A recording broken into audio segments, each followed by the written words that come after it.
ये है एक ग्रामीण पशु बाजार।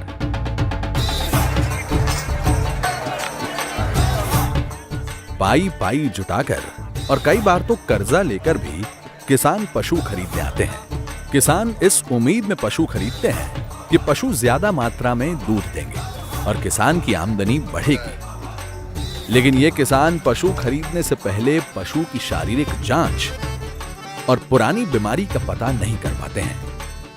पशु की अच्छी परवरिश कैसे करनी है उसकी जानकारी भी उन्हें नहीं होती। ऐसे पशु को अक्सर ब्रुसेला, थनैला या खुरपका मुंह पका जैसी बीमारी हो जाती है और किसान जो पशु से अधिक दूध उत्पादन करके आमदनी बढ़ाने की सोच रहा था, उसके साथ क्या हुआ? बीमारी और दूध उत्पादन में कमी की वजह से आमदनी पहले से भी और कम हो गई। सही कहा जी। ये भैंस हम 1 लाख से भी ज्यादा की खरीद कर लाए थे मंडी से। इसको खरीदे हुए 6 महीने हो गए हैं। इसको धीरे धीरे पीछे की बीमारी लग गई है। इस बीमारी की वजह से दूध कम देने लगे और हमारी आमदनी कम हो गई है। ये पहले 15 किलो दूध देती थी, अब 5 किलो पे आ गई है।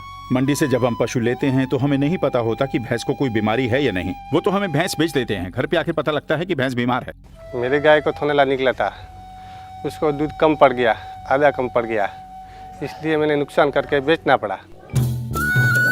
ऐसी समस्या से निपटने के लिए एनडीडीबी की टीम ने गांव-गांव का दौरा किया।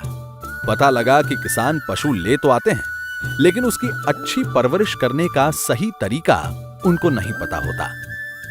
किसान गाभिन पशु के पौष्टिक आहार पे भी ज्यादा ध्यान नहीं देते हैं, जिसकी वजह से बछड़ियों का शारीरिक विकास कम होता है और मृत्यु दर भी काफी ज्यादा रहता है।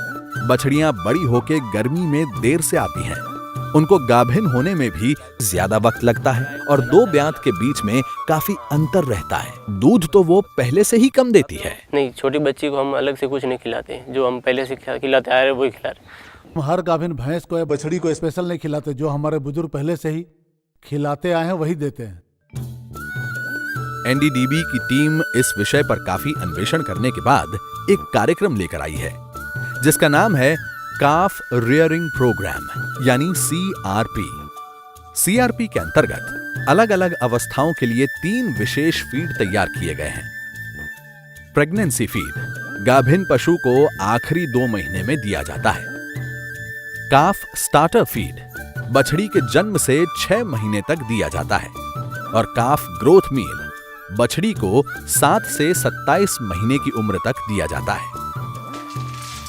CRP का उद्देश्य गाभिन पशु और नवजात बछड़ी को पौष्टिक आहार देना है, जिससे वे स्वस्थ और तंदुरुस्त रहें और आगे चल के दूध उत्पादन में वृद्धि हो। CRP किसानों को पशु खरीदने की बजाय अपने घर पर ही पशु तैयार करने के लिए प्रेरित करता है। यह सस्ता भी पड़ता है। CRP कार्यक्रम कई दूध संघों में लागू करने के बाद अच्छे नतीजे सामने आए हैं। देसी गाय और भैंसों की बछड़ियां भी 11 से 12 महीने के अंदर गर्मी में आई हैं। चलिए आपको बनास दूध संघ में कांकरेज गाय पर किए गए परीक्षण के नतीजे दिखाते हैं। हमने लगभग 2000 कांकरेज गाभिन गायों को 7वें महीने से प्रेगनेंसी फीड खिलाना शुरू किया। गर्भस्थ शिशु आखिर के 3 महीनों में बड़ी तेजी से विकसित होते हैं, तो एनडीडीबी ने एक स्पेशल संतुलित आहार विकसित किया जो प्रोटीन, विटामिन और चेलेटेड मिनरल से भरपूर है। गाभिन गायों को यह स्पेशल संतुलित आहार खिलाने से शिशु को गर्भ से ही पोषण मिलना शुरू हो जाता है। एक सामान्य पद्धति से जन्मी बछड़ी का वजन औसतन 22 किलो होता है, जिसकी तुलना में जिस पशु को प्रेगनेंसी फीड दिया गया उसके शिशु का जन्म के वक्त का वजन औसतन 24 किलो था। फिर CRP के अंतर्गत पली बछड़ी को विशेष रूप से तैयार किया गया काफ स्टार्टर खिलाना शुरू किया। इस काफ स्टार्टर में सारे पोषक तत्व हैं जो एक बढ़ती उम्र की बछड़ी के तंदुरुस्त विकास के लिए जरूरी होते हैं। 1 महीने के बाद सामान्य पद्धति से पली बछड़ी का वजन था करीब 30 किलो, जबकि CRP के अंतर्गत पली बछड़ी का वजन था करीब 38 किलो। 6 महीने बाद सामान्य पद्धति से पली बछड़ी का वजन 68 किलो हुआ और सीआरपी के अंतर्गत पली बछड़ी का वजन 100 किलो से ऊपर हो गया।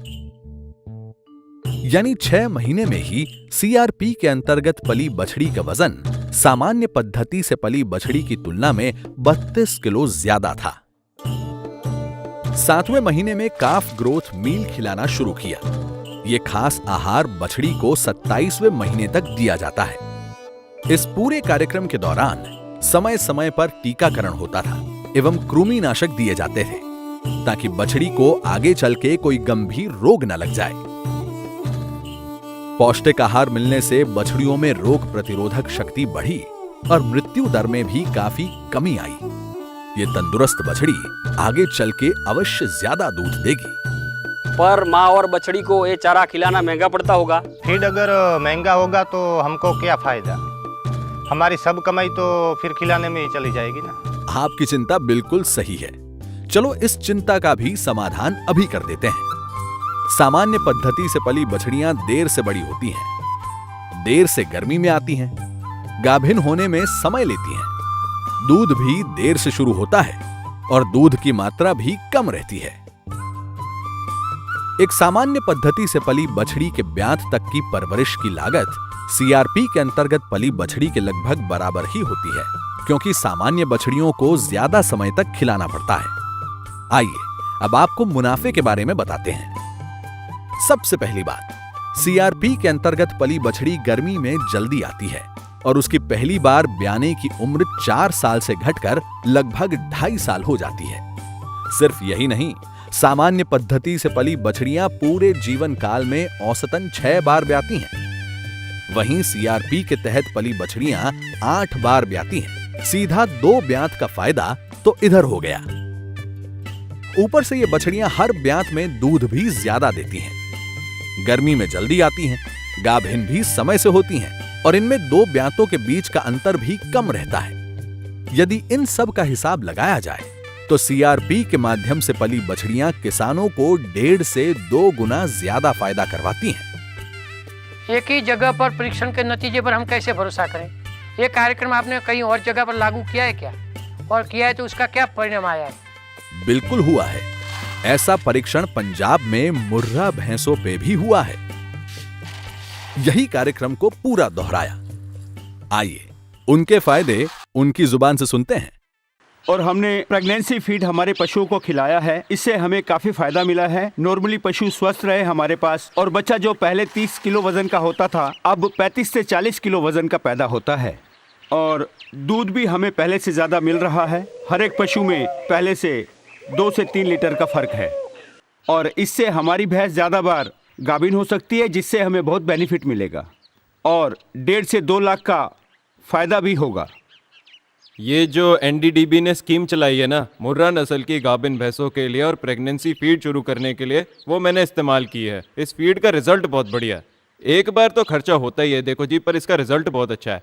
पहले जो मेरी भैंस गाभिन हुई उससे जो बछड़े हुए वो वजन में बहुत ही हल्के थे और बहुत ही कमजोर, पर जो सीआरपी के अंतर्गत इस भैंस ने बछड़ी दी है वो वजन में भी बढ़िया है और कद काठी से भी अच्छी है और भैंस को गाभिन होने में किसी प्रकार की परेशानी नहीं हुई और दूध भी अच्छा दिया सबने। जो पहले गाभिन भैंस थी उसने 12 लीटर दूध दिया था।